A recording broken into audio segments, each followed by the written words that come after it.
Hjælp med at starte som en platform, hvor små danske producenter kan få synliggjort deres produkter, og vi hjælper med et salg. Og Hjælps vision er sådan set at hjælpe så mange små producenter som muligt. Da hjælpen blev startet, så modtog hjælpen, det vil sige mig, modtog faktisk en masse hjælp i form af folk, der købte produkter. Så vil vi gerne give noget igen.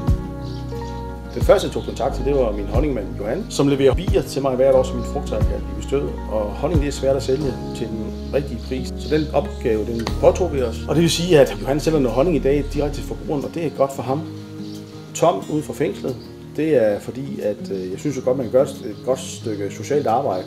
For mig personligt giver det mening at hjælpe en indsat med at få en dagligdag, der bevirker, at han kan trives i et fængsel for eksempel. Jeg skal også tænke på, hvad kan jeg gøre for andre.